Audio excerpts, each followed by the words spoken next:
क्रांतिकारी मीडिया बंधु, आज जो विषय है वो संविधान पर चर्चा करने के लिए बुलाया गया है। संविधान तो बहुत व्यापक विषय है और संविधान पर चर्चा करना, उसके लिए समय चाहिए, उसके लिए सुनने वाले लोग चाहिए। तो फिर मैं समय का पाबंदी होते हुए मैं कुछ समय में लेना चाहूंगा। आपका बहुत महत्वपूर्ण समय है, क्योंकि समय की बड़ी दिक्कत है। समय के सबके पास 24 घंटे हैं, 24 घंटे से ज्यादा तो किसी पर हो नहीं सकते और इसे खरीद भी नहीं सकते। तो मोदी जी कहें कि 1 घंटा मुझे फालतू दे दो, मैं प्रधानमंत्री हूं, इसका तो नहीं हो सकता। तो समय की पाबंदियां हैं, उस पाबंदी में रहते हुए मैं अपनी बात को रखना चाहूंगा। साथियों, संविधान जो है वो केवल एक बार किताब नहीं है। हम लोग जब संविधान को देखते हैं तो लोग सोचते हैं जो किताब है इसको कुछ लोग खत्म करना चाहते हैं।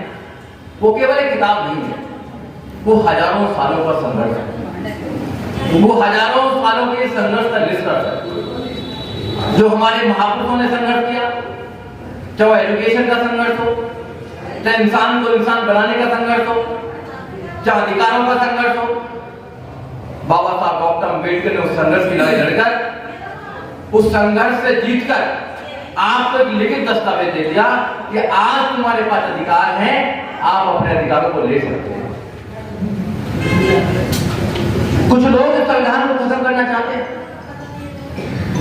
क्यों खत्म करना चाहते हैं संविधान को, ये समझना पड़ेगा।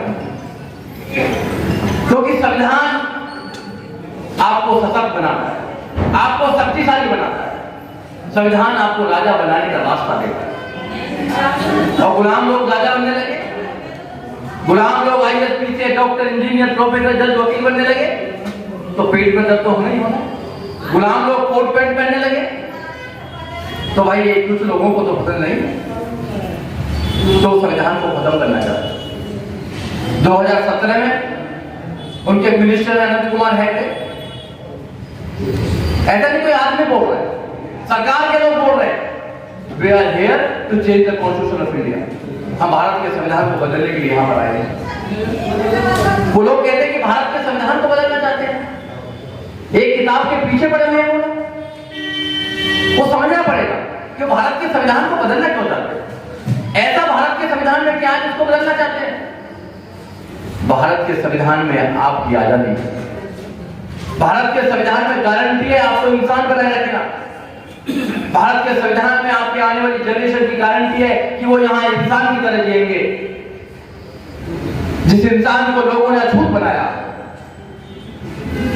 जिस इंसान को लोगों ने दलित बनाया, जिस इंसान को लोगों ने जो कुत्ते, बिल्ली, जानवरों से बदतर समझा, उस इंसान को इंसान बनाने के लिए बुद्ध ने अपना राजपाट छोड़ दिया। उस इंसान को इंसान बनाने के लिए बाबा साहब डॉक्टर अम्बेडकर ने धर्म छोड़ा। उस इंसान को इंसान बनाने के लिए माननीय काशीराम साहब ने अपनी नौकरी और अपना घर छोड़ा। उस इंसान को इंसान बनाने के लिए लाखों करोड़ों लोगों ने कुर्बानी देकर आपको सत्ता का सुख दिया। मगर आज भी कुछ लोग इंसान को इंसान नहीं रहने देना चाहते। फिर हमारी लड़ाई क्या होनी चाहिए? जो हमको जानवर की तरह देखता है या जो हमें जानवर बनाना चाहता है, क्या उससे नहीं लड़ना चाहिए हमें? क्या उसकी नीतियों से नहीं लड़ना चाहिए? क्या हमें संविधान को नहीं बचाना चाहिए? क्या संविधान के जो मूल्य हैं उनको अपने बच्चों के अंदर स्थापित नहीं करना चाहिए? क्या उनकी आंखों में आके डालकर उनसे सवाल नहीं पूछना चाहिए कि आपने आज तक हमारे अधिकारों को जो मारा है अब नहीं मानने देंगे? मगर हम सोए हुए हैं, हम गहरी नींद में सोए हुए हैं। एक व्यक्ति ने कहा कि सोने की लंका को जला दिया था, पर मैंने सवाल किया, सोना तो जलता नहीं है, सोना तो पिघलता है। अगर सोने की लंका होती, जलती, तो कहीं ना कहीं सोना मिलता, पिघल जाता सोना। हाँ, उस लंका में सोने वाले लोग बहुत थे। कुंभकर्ण 6-6 महीना सोता था। जिस समाज में सोने वाले लोग होते हैं, उस समाज की लंका को जलने से कोई नहीं बचा सकता।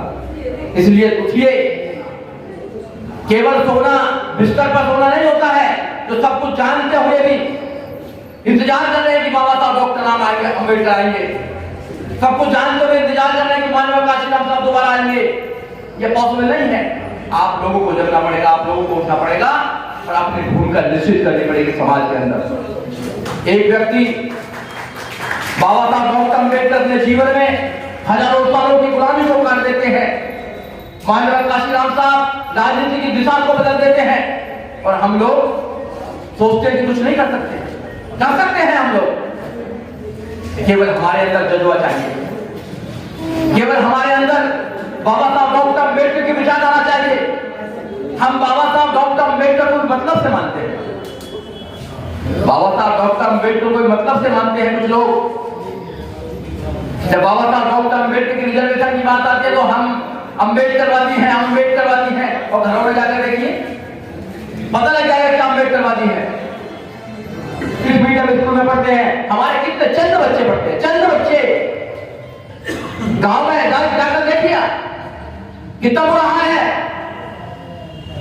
गांव से 2, 4, 5 लोग आ गए और फिर भी वो दोबारा गांव में जाकर नहीं देखते हैं। कैसे बदलेगा समाज? नहीं बदल सकता। तुम बदल जाओ, समाज नहीं बदलेगा। कौन पूछ रहा है भाई? कोई नहीं पूछ रहा। अगर मैं एक उदाहरण से बताना चाहता हूं, तुम कहोगे नहीं मैं तो IAS बन गया हूं, मैं तो टीचर बन गया हूं, जज बन गया हूं, मैं तो वकील बन गया हूं, अच्छी गाड़ियों में चल रहा हूं, मेरी बहुत कुछ हो गई है। कोई नहीं पूछता। आज भी देश के अंदर पहले नाम पूछा जाता है, फिर टाइटल पूछा जाता है, और टाइटल से भी पता न लगे तो ड्राइव पूछा जाता है आप कौन हो भाई। जब तक वो आपकी जाति नहीं पूछ लेता ना, जब तक उसके पेट में दर्द होता रहता है। जाति आपका पीछे नहीं छोड़ने वाली तो बताइए आपको। इस चक्रव्यूह से निकलने के लिए बाबा साहब डॉक्टर अम्बेडकर ने 14 अक्टूबर 1956 को आपको रास्ता दिया कि बुद्ध के रास्ते पर चले जाओ, ज्ञान के रास्ते पर चले जाओ, तर्क और विज्ञान के रास्ते पर चले जाओ, इंसान बनने के रास्ते पर चले जाओ। मगर हमने मानी नहीं। घर में लड़ाई हो जाएगी भाई, वकील साहब घर में लड़ाई हो जाएगी। अरे घर में लड़ाई के चक्कर में हजारों सालों के गुलाम हो गए हो, पिटते आए हो, मगर फिर भी गुलामी को किस्ता में तोड़ने के लिए तैयार हो। गुलामों को कुश्ती में छोड़ोगे क्या? किस्त लंबी हो गई, हजारों सालों से किस्त देते आए हो, छोड़ने के लिए देते आए हो, मगर नहीं छोड़ पा रहे। छोड़ दो नहीं पर मेरे तो कुछ नहीं हो रहा। कोई देवी देवता भगवान कुछ नहीं करता। और कितने सालों से मैं कहता हूं, वो आए तो पूछूं उसको मैं कि हजारों लोगों के, करोड़ों लोगों के खिलाफ ये षड्यंत्र क्यों बनाया तुम लोगों ने? इंसान को इंसान क्यों नहीं होने दिया तुम लोगों ने? हम भी जीना चाहते हैं, डिग्निटी के साथ जीना चाहते हैं, सम्मान के साथ जीना चाहते हैं देश के अंदर, मगर व्यवस्था ऐसी बनाई है कि आप सम्मान के साथ नहीं जी सकते, साथ भी नहीं रह सकते सम्मान के साथ। और ये जो बोतल है ना, बिस्लरी की बोतल, में हमेशा उदाहरण देता हूं, आसम लोग पीते हैं। इस पानी के लिए भी हमारे महापुरुषों ने लड़ाई लड़ी इस देश के अंदर। इस पानी के लिए लड़ाई लड़ी हमारे देश के अंदर। जब हमारा लड़ने का स्वभाव है, हमारे महापुरुषों का लड़ने का स्वभाव है, तो फिर भगने वाले क्यों न बन रहे हैं? क्यों बन के भगने वाले हम? लड़ाएंगे हम लोग, हम लड़ेंगे उन नीतियों के खिलाफ जो हमको इंसान से इंसान बनने के रोकते हैं। लड़ेंगे उन व्यवस्थाओं के खिलाफ जो किसी को मजबूत करती है। हम लड़ेंगे उन व्यवस्थाओं के खिलाफ जो हमको कमजोर करती है। हम लड़ेंगे उनके खिलाफ जो संविधान को खत्म करना चाहती है। जिस दिन आपके अंदर ये जुनून आ गया, उस दिन बात बन जाएगी। अभी तो हम यही डिसाइड नहीं कर पा रहे कि घर में लड़े ना लड़े। मैं पूरे देश में जाने का मौका मिलता है, लोगों से बात करने का मौका मिलता है, और मुझे जब बड़ा अफसोस होता है कि जो लोग समझ चुके हैं कि हमें कौन से रास्ते पर चलना चाहिए, समझने के बाद भी ना समझ बनते हैं, जब बड़ी प्रॉब्लम होती है। और ये एक्सक्यूज देते हैं कि भाई देखो ऐसा है, मैं तो सब कुछ करता हूं, मैं तो पूरा अम्बेडकरवादी हूं, मैं तो किसी को नहीं मानता, मैं तो बाबा साहब के सिवा किसी को मानते नहीं जी। पर घर में क्या करें वकील साहब? घर में कुछ नहीं कर सकते। अगर तुम्हारी घर में भी नहीं चलती ना, तो देश में चलाने की बात मत करो, गुलामों की जिंदगी की खूब गुलामों की जिंदगी। मुझे तो गुलाम नहीं जीना, मुझे नहीं जीना गुलाम, ना मेरे बच्चों को गुलाम जीना। अगर नौबत भी आए गुलामी होने की, तो या तो मारूंगा या मरूंगा, मगर गुलाम नहीं चाहूंगा मैं, क्योंकि गुलामी मेरे रहूंगा। और जो लोग गुलामी भी कर जाते हैं, हमें कोई तलवार लेकर नहीं लड़ना, हमें कोई गोली लेकर नहीं लड़ना, हमें कलम की लड़ाई लड़नी है, हमें वोट की लड़ाई लड़नी है। और कलम की लड़ाई आपने लड़ी है। हजारों सालों की गुलामी बाबा साहब डॉक्टर अम्बेडकर ने कलम से काटी थी। आप कलम में मजबूत बनाए अपने बच्चों को। आप आईएएस बना रहे, पीसीएस बना रहे, जज बना रहे, प्रोफेसर बना रहे, वकील बना रहे, आप बना तो रहे हैं, मगर वैचारिक लोग नहीं। उनके अंदर वो ताकत नहीं है जो बाबा साहब डॉक्टर अम्बेडकर की ताकत थी। निर्णय लेने की ताकत नहीं है। महापुरुषों ने निर्णय लिए हैं।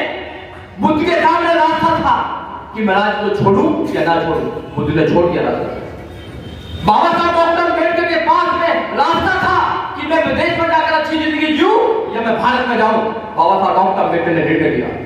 बाबा साहब डॉक्टर अम्बेडकर के रास्ता था कि मैं लोगों से लड़कर यहीं रहूं या धर्म छोड़ दूं। बाबा साहब डॉक्टर अम्बेडकर ने 14 अक्टूबर 1956 को डिसीजन लिया, छोड़ दिया। बाबा साहब डॉक्टर अम्बेडकर के पास रास्ता था कि मैं कैबिनेट में रहूं या इस्तीफा दे दूं। बाबा साहब डॉक्टर अम्बेडकर ने अपने नॉमिनेशन से इस्तीफा दे दिया। माननीय काशीराम साहब के सामने रास्ता था कि मैं पूरे जीवन नौकरी करता रहूं या घर छोड़ के नौकरी छोड़ दूं। माननीय काशीराम साहब ने डिसीजन लिया कि नहीं, मुझे नौकरी छोड़नी है, घर से दूर रहना है, लोगों को आजाद कराना है। उन्होंने डिसीजन लिया। हम डिसीजन नहीं ले पाए कि हमें इस गरीब सही व्यवस्था में रहना है या हमें आजाद रहना है, हमें बुद्ध के रास्ते पर चलना है, अम्बेडकर के रास्ते पर चलना है। हम नहीं डिसाइड कर पा रहे हैं। सॉरी टू से नहीं डिसाइड कर पा रहे हैं हम लोग। और जिस दिन बुद्धिजीवी लोगों ने डिसाइड कर लिया, तख्ता बदल जाएगा, इस देश का तख्ता बदल जाएगा। हम कंफ्यूज हैं। मुझे लगता है कि कई हजार साल जीने वाले हैं हम लोग, कई हजार साल जीने वाले हैं। नहीं, गलत है नहीं आप लोग। 60-70 साल सबको जीना है, यहां से जाना है। फिर जीवन छोटा है, समय बहुत महत्वपूर्ण है। समय की तुलना हजारों करोड़ रुपया से नहीं हो सकती है। ये समय आपको जो मिला है, आप धन्य हैं कि आप देख सकते हैं। हजारों करोड़ लोग नहीं देख सकते। आप धन्य हैं, आप सुन सकते हैं। हजारों करोड़ लोग नहीं सुन सकते। आप धन्य हैं, आप चल सकते हैं। इस देश में हजारों करोड़ लोग नहीं चल सकते। आप धन्य हैं, आप मकानों में रहते हैं। इस देश में हजारों करोड़ लोग मकानों में रहते हैं। आप धन्य हैं, आप लाख 2 लाख रुपए कमाते हैं। इस देश में लोग 6-6 हजार रुपए की मजदूरी करते हैं। आप धन्य हैं, एक मान सम्मान की जिंदगी जी रहे हैं। मगर इस देश में हजारों करोड़ लोग सम्मान की जिंदगी नहीं जी रहे। सब है आपके पास, जिनके पास सब है, अगर वो भी ऐसा सोचेंगे कि हम क्या करें भाई, तो जो मजदूर है हमारा भाई, वो क्या सोचेगा? वो नहीं लड़ पाएगा। वो आपकी तरफ नजर लड़े बैठा है, वो हमारे जैसे लोगों की तरफ नजर उठाकर बैठा है। मगर हम चीटिंग करते हैं उसके साथ, अपने लालच के लिए चीटिंग करते हैं हम लोग। जिस दिन ईमानदार लोग समाज में आ जाएंगे, जिस दिन ईमानदार लोग राजनीति में आ जाएंगे, इस देश का नक्शा बदल जाएगा। ना बिकने वाले लोग जिस दिन समाज में आ जाएंगे, ना बिकने वाले लोग जिस दिन राजनीति में आ जाएंगे, समस्या का समाधान हो जाएगा। मैं एक बात कहकर अपनी बात को खत्म करूंगा कि सारे लोग कहते हैं कि राजनीति की बात मत करो। आजकल मैं यही बात सारी कर रहा हूं कि राजनीति की बात मत करो। बाबा साहब को पढ़ा, पूरे जीवन राजनीति करी बाबा साहब डॉक्टर अम्बेडकर। मानव काशीराम साहब को पढ़ा, पूरे जीवन राजनीति करी मानव काशीराम साहब। और हमारे बुद्धिजीवी कहते हैं राजनीति की बात मत करो, समाज की बात करो, धर्म की बात करो, और कुछ बात कर लो, पर राजनीति की बात मत करो। मैं बताना चाहता हूं, अगर आप राजनीति की बात नहीं करेंगे तो आपका शोषण चलता है। कुछ लोग राजनीति में मजबूत हैं, इसलिए वो शोषण कर रहे हैं, और कुछ लोग राजनीति में कमजोर हैं, इसलिए उनका शोषण हो रहा है। राजनीतिक सब समस्याओं के समाधान है। जब उत्तर प्रदेश में आपकी सरकार बनती है तो 0 बैलेंस पर एडमिशन होता है आपके बच्चों का। जब उत्तर प्रदेश में आपकी गवर्नमेंट होती है तो बौद्ध में उत्तर प्रदेश बनता है, गौतम बुद्ध यूनिवर्सिटी बनती है, राष्ट्रीय दलित प्रेरणा केंद्र बनता है, हाईवे बनते हैं, डॉक्टर अम्बेडकर योजना में गांव बनते हैं। आपकी सब सुविधाओं पर ध्यान रखा जाता, आपका शिक्षा, स्वास्थ्य और आपका जो लॉ एंड ऑर्डर है उसका ध्यान रखा जाता है।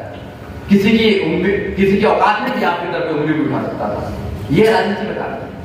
और हमारे लोग मैं राजनीति की बात करता हूँ, राजनीति लोग अलग है ना बताए।